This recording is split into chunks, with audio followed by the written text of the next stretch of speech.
Good afternoon बच्चों। आज हम लोग हिंदी पद्य साहित्य का इतिहास पढ़ेंगे। आदिकाल, जिसे वीरगाथा काल भी कहते हैं। हिंदी पद्य साहित्य के इतिहास को 4 भागों में बांटा गया है: आदिकाल, पूर्व मध्यकाल, उत्तर मध्यकाल और आधुनिक काल। चलिए फिर शुरू करते हैं। हिंदी साहित्य का आविर्भाव सर्वप्रथम पद्य से हुआ था। गद्य बाद में आया था, लेकिन इसका आविर्भाव सबसे पहले पद्य से ही हुआ था। आविर्भाव मतलब होता है शुरुआत। विद्वानों ने हिंदी पद्य के इतिहास को युग की विशेष प्रवृत्तियों के आधार पर 4 कालों में विभाजित किया है।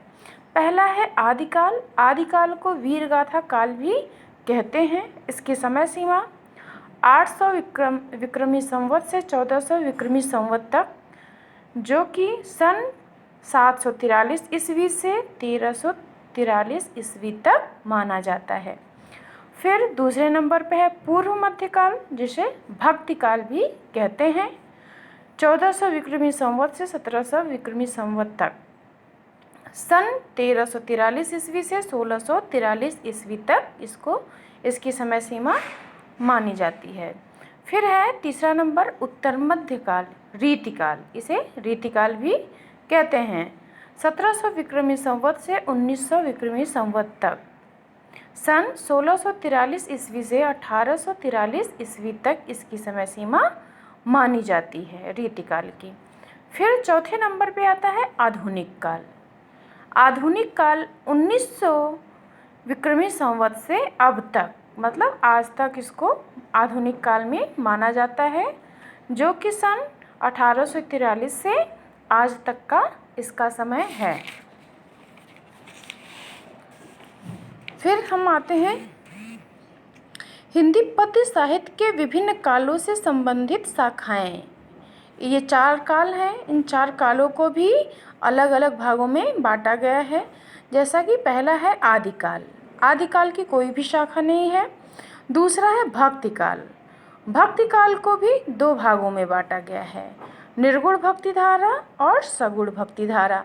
अब निर्गुण भक्ति धारा को भी दो भागों में बांटा गया है: ज्ञान मार्गी शाखा और प्रेम मार्गी शाखा। और सगुण भक्ति शाखा में राम भक्ति धारा है और कृष्ण भक्ति धारा। निर्गुण के भी 2 शाखाएं हैं और सगुण भक्ति धारा की भी 2 शाखाएं हैं। फिर तीसरे नंबर पे हम आते हैं रीतिकाल। रीतिकाल है रीतिबद्ध काव्य और रीति मुक्त काव्य। फिर चौथे नंबर पे हम आते हैं आधुनिक काल। तो आधुनिक काल में भारतेंदु युग, द्विवेदी युग, छायावादी युग, प्रगतिवादी युग, प्रयोगवादी युग और नई कविता का युग, जो कि आप गद्य में भी पढ़ चुके हैं आधुनिक काल को। तो ये सारे युग आते हैं आधुनिक काल में। ठीक है, फिर हम शुरू करते हैं। पहला नंबर आदिकाल। आदिकाल सन 743 ईस्वी से 1343 ईस्वी तक। हिंदी के प्रथम उत्थान काल को वीरगाथा काल, चारण काल आदि नाम दिए गए हैं। उस समय देश अनेक छोटे छोटे राज्यों में बटा हुआ था। इन राज्यों के राजपूत राजा आपस में लड़ते रहते थे। स्वभाव से वीर थे, साहसी और विलासप्रिय थे। छोटी छोटी बातों पर मन मुटाव, ईर्ष्या तथा एक दूसरे को नीचा दिखाने की प्रवृत्ति के कारण प्रायः इनमें लड़ाइयाँ होती रहती थीं। मुसलमानों के आक्रमण इसी समय आरंभ हो गए थे। इस समय वीर पुरुषों के यशोगान तथा वीरता का अतिशयोक्तिपूर्ण वर्णन ही कविता का मुख्य विषय था। इस काल की प्रमुख प्रवृत्तियाँ संक्षेप में इस प्रकार हैं। किसके प्रति कविताएं की जाती थी? आश्रयदाता राजाओं की प्रशंसा। उस समय जो भी पद्य की रचनाएं होती थी, वो कवि अपने राजा को प्रसन्न करने के लिए उनके लिए गाते थे या फिर रचना करते थे। दूसरे नंबर पे है सामूहिक राष्ट्रीयता की भावना का अभाव। मतलब वो सबके बारे में नहीं सोचते थे, उनके लिए नहीं लिखते थे। कोई गीत या फिर कोई भी पद्य समाज के लिए या फिर राष्ट्रीयता के लिए नहीं लिखा जाता था, सिर्फ राजाओं के लिए ही लिखे जाते थे। युद्धों के सुंदर और सजीव वर्णन, उस समय राजाओं का समय था तो युद्धों से संबंधित ही वर्णन किए जाते थे। वीर रस के साथ श्रृंगार का भी वर्णन था। वीर रस में राजाओं की वीरता और श्रृंगार रस में जो रानियां थी, राजकुमारियां थी, उनके श्रृंगार का वर्णन था। ऐतिहासिक वृत्तों में कल्पना का प्राचुर्य, इस काल की रचनाएं दो रूप में मिलती हैं, प्रबंध काव्य के रूप में और वीर गीतों के रूप में।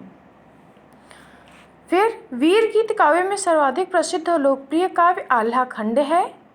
जगनिक नामक भाट कवि द्वारा रचित इस काव्य में महोबे के दो प्रसिद्ध वीर आल्हा तथा उदय सिंह के वीर चरित्रों का विस्तृत वर्णन है, बहुत ही लोकप्रिय है तथा इसके गीत आज भी वर्षा ऋतु में उत्तर भारत के प्रत्येक गांव में ढोलक की थाप के साथ गाए जाते हैं। इस काल में कुछ श्रृंगार रस की तथा भक्ति की रचनाएं भी हुई, किंतु प्रमुखता वीर रस के काव्यों की ही रही। विद्यापति तथा अब्दुल रहमान इस युग के अन्य प्रसिद्ध रचनाकार हैं।